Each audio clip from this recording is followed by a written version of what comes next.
সুস্বাগতম আমার অর্গানিক ছাদ বাগানে।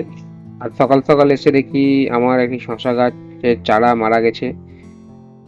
তো দেখে খুব মনটি খারাপ হলো। এখানে একটি শশাও এসেছিল, কি কারণে যে মারা গেল। কালকে গাছটি ভালোই ছিল, এবং দূরে যে গাছটি দেখতে পাচ্ছ ওই গাছটিতে একটা শশা ধরেছে, কিন্তু শশা গাছগুলো টোটালটাই আমার বৃদ্ধি হচ্ছিল না, কিছুদিন থেকে বাড়ছিল না। তো ভাবলাম আজকে সেই নিয়ে আলোচনা করব, এবং ভিডিও শেষে একটি তোমাদেরকে সার তৈরি করা দেখাবো, যেটা সম্পূর্ণ জৈব এবং বিশেষ কয়েকটি উপাদান দিয়ে তৈরি করব। এবং দূরে তোমরা যে কলার গাছগুলো দেখতে পাচ্ছ, এর আগের ভিডিওতে দেখিয়েছিলাম যে কলা গাছগুলোর পাতাগুলো কোঁকড়ানো হয়ে গেছিল, সাদা মাছির অ্যাটাক হয়েছিল। এখন দেখতে পাচ্ছ কত সুন্দর হয়ে আছে। এই গাছটি মারা যাওয়ার কারণ হলো গোড়ায় বেশি জল দেওয়া হয়েছিল আমার, এবং জলগুলো আমি জল দেওয়ার পরে পরে বৃষ্টি হয়ে যায়, গোড়ায় জলটা বেশি জমা থাকে, তার জন্য শশা গাছটি মারা গেছিলো।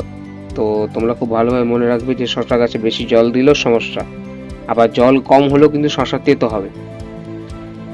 চলো এবার আমরা দেখি যে গাছে কিভাবে এই সারগুলো দেওয়া যায়, এবং আমরা তারপরে মিক্স করে সার তৈরি করব, যেটাতে সম্পূর্ণ জৈব হবে, এবং যে পদার্থগুলো দিব, যে সারগুলো দিব, সেগুলোর পরিমাণটা খুব দরকার। কারণ কম বেশি হলে আপনার জৈব সার ক্ষতি হবে না, কিন্তু ফুল ফল সেরকম আসবে না। তো আমরা পরিমাণটা নির্দিষ্টভাবে ভিডিওর শেষে আমরা আলোচনা করব। তো তাই আমার সাথেই থাকুন, পুরো ভিডিওটি দেখুন। তো যেমনটা আমি বললাম, প্রথমে মাটিটিকে আমি আলগা করে নেব, এবং আমার শশা গাছটি মারা যাওয়ার কারণ হলো মাটিতে বেশি জল ছিল, তার জন্য। তার শশা গাছে জল খুব সাবধানে দেবেন। গাছটাকে প্রথমে আলগা করে নিব। আলগা করে নেওয়ার পরে এইখানে দুই ধরনের সার আছে, একটি আছে হাড় গুঁড়ো এবং অপরটি আছে শিংকুচি। হাড় গুঁড়ো শিংকুচি, এই ধরনের একটা কিভাবে আমরা দেব। তো আমি একটা ক্যাপ নিয়ে নিয়েছি একটা আইডিয়া করার জন্য, যাতে কম বেশি না হয়। তো আমি এটার 1 ক্যাপ নিব। এইভাবে আপনারা 1 কাপ নেবেন, এবং সব দিকে হালকা হালকা করে দিয়ে দিবেন।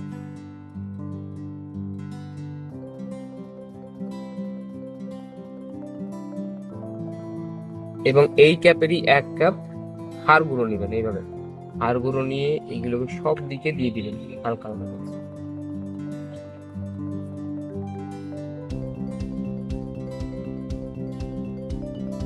এগুলো যদি আপনি ঠিকঠাক পরিমাণ অত অনুযায়ী দিতে পারেন, তাহলে একবার দেওয়ার পরে আপনাকে ম্যাক্সিমাম ধরুন যে 2 মাস 1.5-2 মাস আর দেওয়ার প্রয়োজন আর পড়ে না। এইভাবে আপনি মিক্স করে দিবেন মাটিটাকে।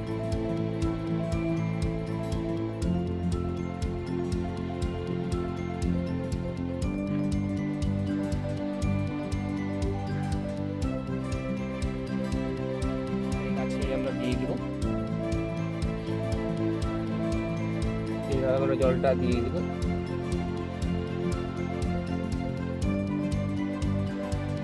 এবং দেখা যাক শশা গাছটি আমার বাঁচে কিনা। অথচ বাঁচার চান্স নাই, ও মরেই গেছে। কত বড় একটা শশা ধরেছিল তোমরা দেখতেই পাচ্ছ। তো দেখা যাক, দিলাম তো সব কিছুই, এবার দেখা যাক কি হয়। এটারও ভিডিও তোমাদেরকে দিয়ে দিব। এবং যেটা আমি বললাম একটা মিক্স সার তোমাকে তৈরি করা দেখাবো, কিভাবে সব রকম মিক্স জৈব পদার্থ দিয়ে সার তৈরি করা যায়, যেটা তোমরা ফল ফুল সবজি সব রকম গাছে দিতে পারবে। তো চলো আমরা সেটা তোমাকে দেখাবো। আমরা যে সারটির ব্যাপারে তোমাদেরকে বলছিলাম, যে ফুল গাছ, ফল গাছ, টব সবজি গাছ সব রকম গাছেই দিতে পারবে, সম্পূর্ণ জৈব। কারণ এর আগে আমরা বলেছি জৈব সার আমি আমার বাগানে ইউজ করি, কোনো রকম রাসায়নিক ইউজ করি না।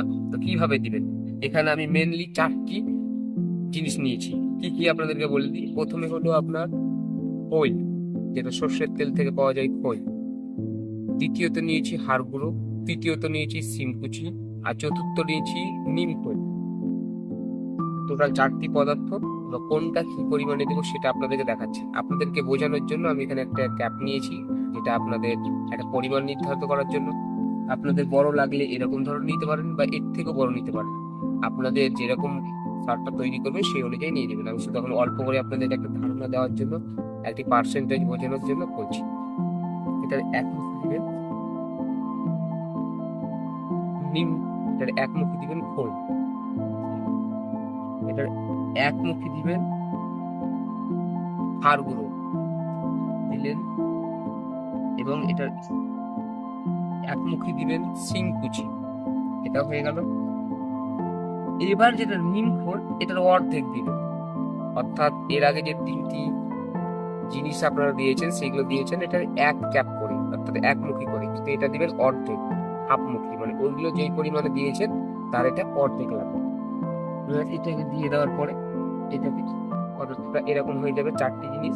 এর সঙ্গে আরো কিছু আপনি অ্যাড করতে পারেন, সেগুলো কোনো এক ভিডিওতে আলোচনা করবো।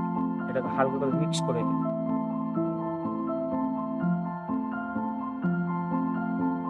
এবং একটি বড় টপে এতটা দিলে যথেষ্ট। 1-1.5 মাস 2 মাস আপনাকে আর কোনো সার প্রয়োগ করতে হবে না। তাই এইভাবে আপনি সারটা তৈরি করে গাছে দিতে পারেন, এতে বৃদ্ধি ভালো হবে, ফুল ফল সবকিছুই ভালো পাবেন, এবং দেখবেন আপনি ছাদ বাগানটি খুব সুন্দর থাকবে। তাই বলবো, অর্গানিক বাগান চাষ করুন, অর্গানিক খাবার খান, সুস্থ থাকুন, ভালো থাকুন। ধন্যবাদ।